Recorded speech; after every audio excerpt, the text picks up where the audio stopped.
Olá, sétimo ano, tudo bem com vocês? Espero que esteja todo mundo bem, aprendendo bastante. Espero que todo mundo tenha se dado bem no primeiro bimestre. Hoje, primeira aula do segundo bimestre. Então, nessas alturas, imagino que suas notas já foram lançadas. Espero que todo mundo tenha se dado bem. Espero que todo mundo tenha estudado bastante. E hoje, você pode, aula do dia 27 de julho, você pode acompanhar o assunto que é multiplicação e divisão de números inteiros, lá na página 3 do livro didático. Livro 2, espero que todo mundo já esteja com o livro para poder acompanhar. Então abre aí na página 3 e vamos começar. Aí é colocado uma sequência de números, né? Na sequência 1, ele coloca 0, 3, 6, 9, 12, 15, 18 e 21. E vem a observação que essa sequência é formada pelos múltiplos de 3, né? Você olha ali, 0, 3, se somar 3 dá 6, soma 3 dá 9, soma 3 dá 12. Sempre se somar o mesmo resultado, somar sempre o mesmo número vai ter resultados diferentes. O múltiplo de um número natural é o resultado da multiplicação de um número por outro número natural qualquer. Então, com essa observação, a gente já pode pensar diferente. Agora a gente não vai somar. A gente imagina que o primeiro número é o 3. E ele foi multiplicado por 1. Ali no 0 ele teria sido multiplicado por 0, então 3 vezes 0 dá 0. Então o 3 foi multiplicado por 1 para chegar ao 3. O número seguinte é o 3 vezes 2, que é 6. E o seguinte, 3 vezes 3, que é 9. E o seguinte, 3 vezes 4, que é 12. 3 vezes 5, que é 15. 3 vezes 6, 18. E 3 vezes 7, 21. Então nesse instante a gente está imaginando agora uma progressão baseada em multiplicação e não em somar os próximos números. A sequência seguinte, ele coloca os números 1, 2, 3, 6 e 12. Agora já não é uma sequência de números que progride somando sempre a mesma coisa. Até 1, 2, 3 e 4 você está somando 1, mas quando chega no 6 somou 2 em relação ao último número. Quando chega no 12, somou 6 em relação ao último número. Essa sequência ela é formada pelos divisores de 12. Então, quem que divide o 12? O próprio 12, numa ponta, o 1 na outra ponta, que o 1 sempre divide os números. E ali, fatores que são gerados a partir dos fatores primos da decomposição do 12, que é o 2, 3, 4 e 6. E dizer que o número é múltiplo de outro equivale a dizer que esse último é divisor do primeiro. Então você tem o 12. O 12 ele é uma multiplicação de 1 vezes 12. Ele é uma multiplicação de 2 vezes 6. Ou é uma multiplicação de 3 vezes 4. Isso quer dizer que todos esses números que participaram da multiplicação para produzir o 12 são divisores de 12. E na página seguinte, a gente tem uma revisão aí de critérios de divisibilidade, né? Eu lembro que ano passado, para vocês, do sexto ano que estava aqui na escola, teve uma aula que eu falei sobre critérios de divisibilidade, mesmo não tendo no livro. Então, espero que você tenha no seu caderno do ano passado para poder olhar. Ou se não tiver, observa aí no livro, vai ficar aí o bizu para vocês sempre vão poder usar. O número será divisível por 2 se ele termina em 0, 2, 4 e 6 ou 8, isso é, se ele for um número par. Todo número par é divisível por 2. Todo número é divisível por 3 se o resultado da soma dos algarismos for múltiplo de 3. Todos eles são divisíveis por 4 se os dois últimos algarismos terminarem em 0, 0 ou formar um múltiplo de 4. Você só olha o número final. Daqui a pouco a gente vai ver uns exercícios sobre alguns desses itens aí. É divisível por 5 se terminar em 0 ou 5. É divisível por 6 se o número for divisível por 2 e 3 simultaneamente. É divisível por 8 se os três últimos algarismos terminarem em 0, 0, 0 ou formar um múltiplo de 8. É divisível por 9 se o resultado da soma dos algarismos do número for um múltiplo de 9. E é divisível por 10 se terminar em 0. Existem várias aplicações para isso aí. Eu poderia fazer uma aula só disso. Como a gente começou o bimestre agora, eu vou deixar mais para frente. Aí eu preparo uma aula a respeito desse assunto especificamente. E agora que a gente já viu tudo isso, vamos para exercício. O primeiro exercício está lá na página 4, no livro didático 2. Ele pede para descobrir se 2.468.721 é múltiplo de 3. Agora sim eu consegui ler, né? Então, olhando ali, ó, 2 milhões, na casa dos milhões, 468.721. É um número bem grande. Vamos chamar aqui nosso quadro verde. E a gente vai ver se ele é múltiplo de 3. Como é que a gente faz isso?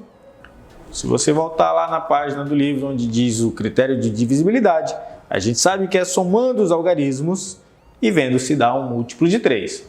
Então, aqui nessa linha a gente tem 2 mais 4 mais 6 mais 8 mais 7 mais 2 mais 1. O 2 é o da casa do milhão, o 4 da centena de milhar, o 6 da dezena de milhar, o 8 da unidade de milhar, o 7 da centena, o 2 da dezena e o 1 da casa da unidade. Essa soma aí, na linha seguinte, 2 mais 4 deu 6, 6 mais 8 deu 14, 7 mais 2 deu 9 e o 1 foi apenas repetido.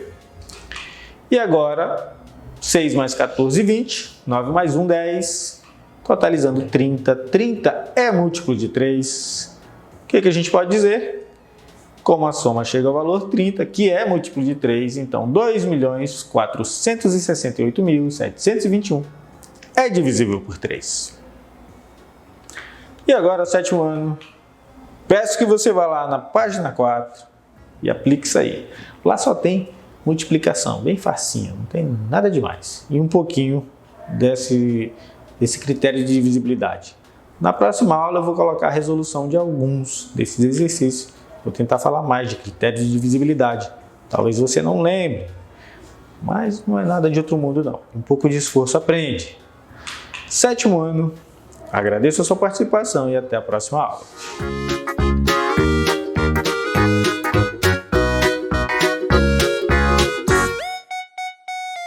Olá, turma do sétimo ano, como é que foi o final de semana? Tudo bem com vocês? Espero que vocês tenham aproveitado bastante. Estamos mais uma vez aqui na nossa aula de segunda-feira, hoje dia 27/7, nossa aula de língua portuguesa. Bem, na última aula nós pedimos que você fizesse uma produção de uma crônica, uma reflexão, algo que tocasse um pouco, né? Trazesse um pensamento a respeito do seu dia a dia. Hoje, na nossa aula, já um pouco mais de gramática, nós vamos tratar a respeito de dois assuntos, advérbio e locução adverbial, que está aqui na página 78. Professor, já vamos encerrar? Vamos encerrar a questão do livro didático, mas ainda temos bastante coisas no livro de atividades. Então, vamos direto para o nosso assunto. Vamos começar a nossa aula tratando a respeito do advérbio. Sempre lembrando, gente, advérbio é aquele que modifica o sentido de um verbo, de um próprio advérbio e também de um adjetivo. Por quê, gente? Vamos lá, eles não modificam, são palavras invariáveis, porque não flexionam com o verbo. A questão do tempo, do modo, que já nós vamos tratar. Tempo, modo, intensidade, e assim nós vamos ver. Vamos lá. Nem como um substantivo, questão de gênero e número. Como assim gênero e número? Masculino e feminino, e singular e plural. Beleza? Vamos para os exemplos. Vamos aqui ver aqui os exemplos só para você já entender um pouco. Observe aqui. Caminhei. Pronto, é uma frase com sentido completo. Beleza. Agora, olha, se você colocar um advérbio, como ele modifica esse verbo. Que caminhei, todo mundo sabe que é do verbo caminhar, certo? Olha lá, caminhei rapidamente. Já houve uma modificação. Até então, na primeira, era só caminhei. Você pode caminhar de qualquer forma, seja rápido ou devagar, não importa. Mas quando você coloca um advérbio, ele já altera, modifica aí a questão do nosso verbo. Olha o outro exemplo. Ela é bonita. Lembrando, gente, que eu falei aqui, ó, a questão do adjetivo. Adjetivo é aquilo que dá qualidade ao ser. Então, no caso aqui, ao substantivo, ó, ela é bonita. No caso aqui, o verbo está onde? No é, o verbo ser. Aí você colocar uma O de verbo, olha como é que fica. Ela é muito bonita. Já houve uma modificação. Tá dando para entender? Então, é dessa forma. Olha o outro exemplo também. Ele andava devagar. O verbo está onde? Andava. Mas devagar é um verbo, professor. Será que é um verbo? Deixa isso para vocês. Mas olha como é que fica quando eu acrescento o advérbio. Ele andava bem devagar. Então, já houve uma transformação. Observou nesses três exemplos? Quando você coloca ali somente uma frase com sentido completo, sem advérbio, fica normal, sem nenhum problema. Porém, quando eu acrescento o advérbio, ele há essa modificação. Por isso que eu coloquei ali na definição que ele é uma palavra invariável, ou seja, não tem como eu variar na questão do verbo, questão de como eu falei, tanto dos gêneros como também dos numerais dele. Então, no caso, você observou que há uma transformação quando há esse acréscimo. Aí eu coloquei aqui, observe nessas frases a uso de advérbio, ou seja, eles modificam a estrutura da frase. Aí tem rapidamente, bem, muito. Rapidamente já você vai encontrar ali no próximo slide quais são esses que são. Então, por exemplo, aqui, rapidamente, modo, muito, intensidade, bem, modo de novo. Já você vai ver aqui. Vamos para as locuções. As locuções também há essa transformação, só que ela tem uma diferençazinha em relação ao advérbio. Vamos lá, só para você ver. Locuções adverbiais, está aqui dizendo, é um conjunto de duas ou mais palavras que exerce a função do advérbio. Por que duas ou mais palavras? Já vou explicar. Eles alteram o sentido do advérbio, do verbo e também do adjetivo. Lembra que na questão do advérbio também há essas três coisas: advérbio, adjetivo e o verbo. Então, o segredo qual é? O que eu posso te passar? É você encontrar o verbo. Quando você encontra o verbo, você já automaticamente você vai estar ali propositalmente encontrando qual é o advérbio. A propósito, falando sobre isso, a palavra advérbio é que significa estar junto ao verbo. Então, por isso que eu estou te falando. O segredo é você encontrar o verbo. Vamos lá, na grande maioria das vezes são utilizadas preposições. Quais são as preposições? Eu coloquei algumas aqui para você conhecer e você já encontrar logo de cara. Aí vem a, de, com, sem, em, a, até, para, por, pela. Esses são alguns. São os que são mais comuns que você vai encontrar, principalmente nas locuções adverbiais. Ok, estamos aqui na questão dos exemplos. Observe, o livro está à esquerda do computador. Se você encontrou automaticamente aqui a preposição, logo em seguida vai estar o advérbio. Onde está o livro? À esquerda do computador. Lembra que eu falei da dica? Da questão do verbo? Olha aqui onde está o verbo. Está. Então, quando você já encontra o verbo, os próximos já são mais fáceis de se encontrar. Vamos por outro exemplo? Olha aqui, Meu pai foi caminhar na praia pela manhã. Onde é que está o verbo, professor? Caminhar, tudo bem. Aonde ele foi caminhar? Na praia, mas onde?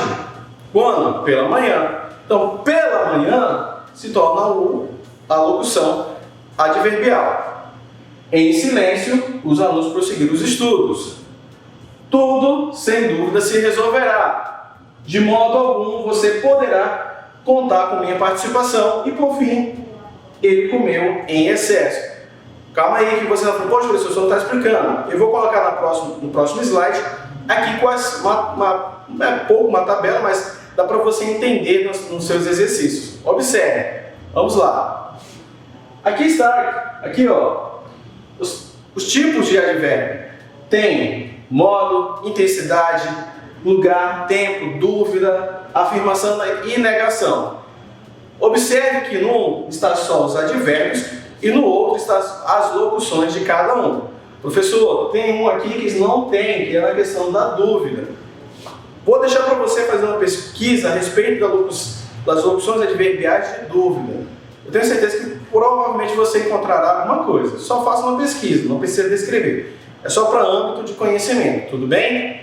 Observe, isso aqui está no seu livro, tá bom? Siga esses passo a passo, você vai ver que nos exemplos que eu coloquei, tem desses aqui que eu acabei falando, tanto de modo, intensidade, de afirmação, de negação, de dúvida, de lugar, tempo. Lembra que eu falei da questão pela manhã? Seria na questão de tempo, ó. Amanhã, pela manhã, aqui a locução adverbial de tempo. Professor, tanto na questão da locução adverbial como na questão do advérbio, eu tenho que definir qual a ele pertence? Com certeza você tem que definir. Por quê? Porque quando você, por exemplo, encontrou, vamos colocar aqui o exemplo de pela manhã. Tá, pela manhã é locução adverbial do quê? Tudo bem, é uma locução adverbial, mas do que se trata? Então você tem que colocar do que ele é. Beleza? Então faça aí as atividades da página 78 e aí você finaliza até a página 84. Nas últimas páginas, se não me engano, na página 84, estaria o que você refez durante esse capítulo. Tudo bem? Então faça as atividades, não esqueça de colocar a data, por favor. E outra coisa, eu quero ver sempre vocês nas nossas aulas do Tira Dúvidas, por favor. Eu sinto falta de vocês e quero ver vocês lá. Detalhe, gente, Tira Dúvida não é somente em relação à matéria, é também um acréscimo das nossas aulas que nós estamos sempre aplicando aqui para vocês. Tudo bem? Então, aqui é a mensagem de hoje que vem de Sêneca, nosso escritor do Império Romano, que diz: a educação exige maiores cuidados porque influi sobre toda a vida. Beleza? Então vamos encerrando por aqui. Nós aprendemos hoje sobre advérbios e locuções adverbiais. Então até a próxima. Um abraço virtual. Tchau, tchau.